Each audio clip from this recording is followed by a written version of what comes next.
धर्म परिवर्तन करा के और फिर और इसमें काफ़ी पैसे वगैरह देके, प्रलोभन देके इन चीज़ों पे काम करता है। उसमें एक व्यक्ति का नाम आया जिसका नाम उमर गौतम है और ये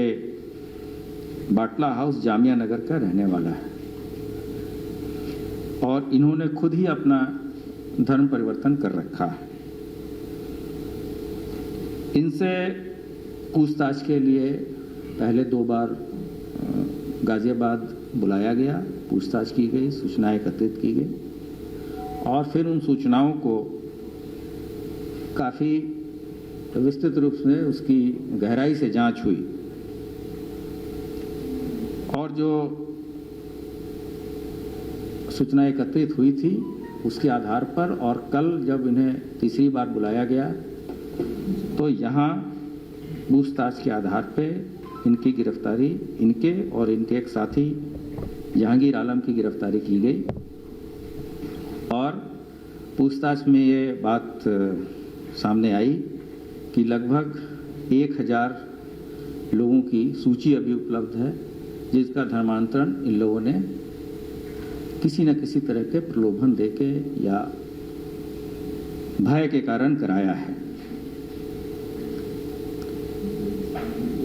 तो इसमें देश विरोधी और असामाजिक तत्व, धार्मिक संगठन, उनका सिंडिकेट तथा आईएसआई और विदेशी संस्थानों के निर्देश पर तथा उनके फंडिंग पर लोगों का धर्म परिवर्तन कर और धर्म परिवर्तित लोगों के में उनके मूल धर्म के प्रति विद्वेष और नफरत का भाव पैदा कर उन्हें रेडिकलाइज करके देश के विभिन्न धार्मिक वर्गों के में आपसी वैमनस्य फैलाकर देश के सौहार्द को बिगाड़ने का कार्य किया जा रहा था और संगठित अपराध कारित करने के लिए भी प्रेरित किया जा रहा था। इस संबंध में यहाँ लखनऊ में एटीएस के द्वारा एक मुकदमा पंजीकृत किया गया है सुसंगत धाराओं में, जिनकी धाराएं आपके पास हमने दे रखी हैं और उस आधार पे 2 व्यक्तियों को हम लोगों ने गिरफ्तार किया है जो नामजद थे। इसके अलावा एक संस्था है तथा अन्य लोग भी हैं जो कि नामजद हैं, इनके विरुद्ध अभियोग पंजीकृत किया गया है। जो सबसे इसमें एक चीज़ आई है कि इन लोगों ने जो हमारे मूक एवं बधिर बच्चे हैं उनका भी धर्म परिवर्तन कराया है और कुछ महिलाओं का भी धर्म परिवर्तन करा के फिर उनकी शादी दूसरे धर्म के लोगों से कराया है ताकि बाद में इसकी कोई गुंजाइश न हो कि वो वापस अपने धर्म में आ सके। इनका जो अभी तक के हिसाब से जो उत्तर प्रदेश में लोगों को का धर्म परिवर्तन कराया गया है वो नोएडा, कानपुर, मथुरा, वाराणसी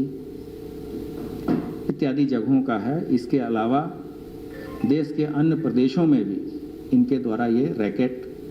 चलाया जा रहा है। जो महत्वपूर्ण बिंदु इनसे पूछताछ पर आए हैं वो निम्नवत है। जो उमर गौतम है वो स्वयं हिंदू से मुस्लिम में धर्मांतरित हुआ है, जो उत्तर प्रदेश के अन्य जनपदों के विभिन्न गैर मुस्लिम मूक बधिर महिलाओं, बच्चों एवं अन्य कमजोर वर्गों के लोगों का बृहद स्तर पर सामूहिक धर्म परिवर्तन कर रहे हैं।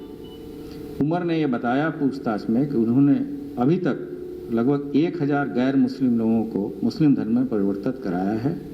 तथा बड़ी संख्या में उनकी मुस्लिमों से शादी कराई गई है।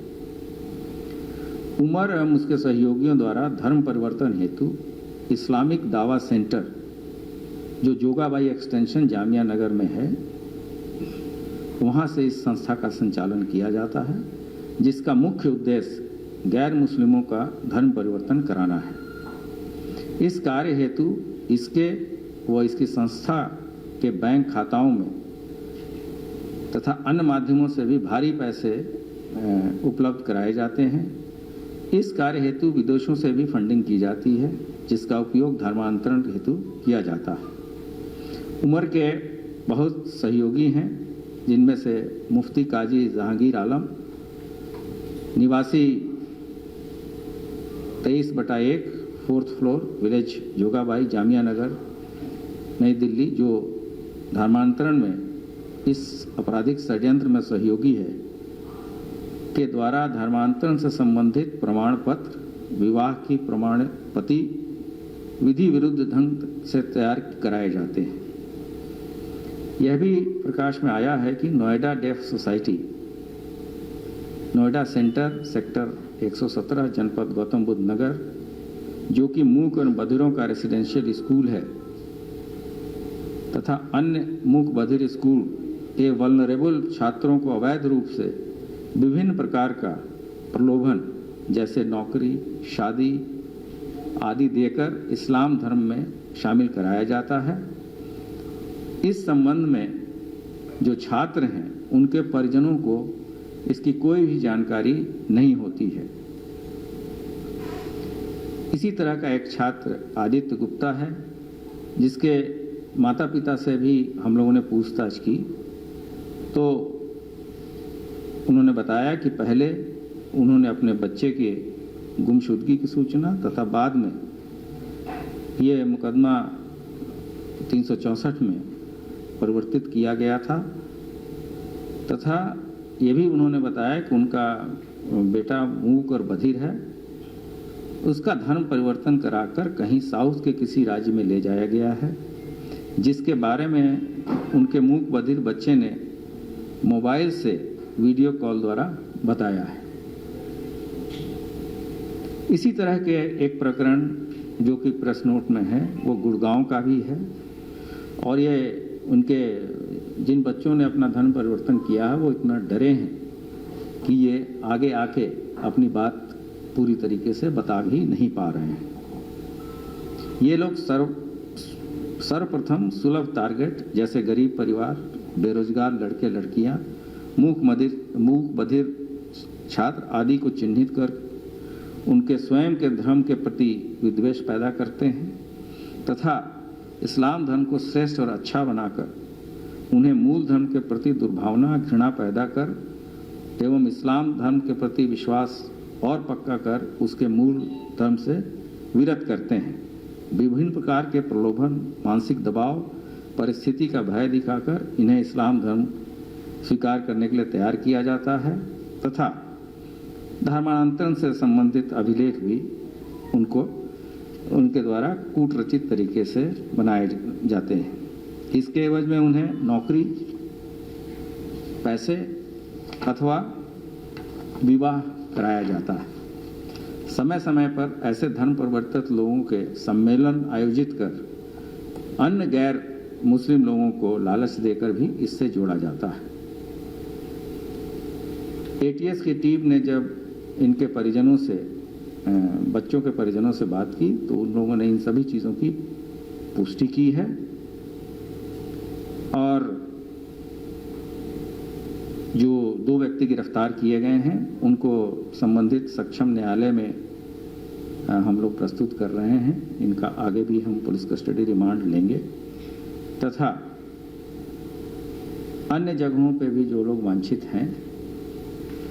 तथा अगर इसके अतिरिक्त जो भी लोग इस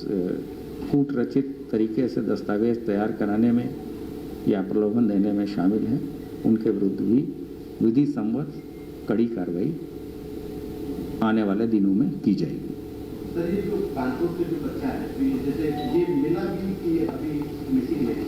दक्षिण भारत के राज्य में? नहीं, उनके घर वालों से उन लोगों ने वीडियो कॉल कराया है, और चूंकि बच्चे बोल नहीं सकते तो साइनेज के लैंग्वेज से बताया है। ये चीज़ें विवेचना का प्रश्न है, और इसे हम सक्षम न्यायालय में प्रस्तुत प्रूफ करेंगे। अभी फंडिंग हो रही है सभी जगह से भारी मात्रा में पैसे आते हैं और उसके सारे कुछ दस्तावेज और प्रूफ भी हमारे पास हैं।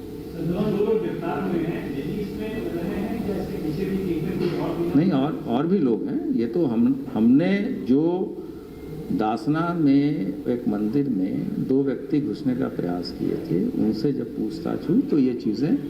निकल के आई हैं और फिर ये पता चला है कि इनका बहुत पैन इंडिया नेटवर्क है, जिसमें से कुछ चीज़ें हम लोगों ने अभी एकत्रित कर ली हैं और संबंधित व्यक्ति से 2 बार पहले भी पूछताछ की गई थी, लेकिन उस समय गिरफ्तारी और अन्य चीज़ों के बारे में दस्तावेज ऐसे नहीं थे। तो जब अब ये बात कंफर्म हो गई है कि ये एक सुनियोजित साजिश तरीके से ये सब चीज़ें हो रही हैं, तो इनको गिरफ्तार किया गया है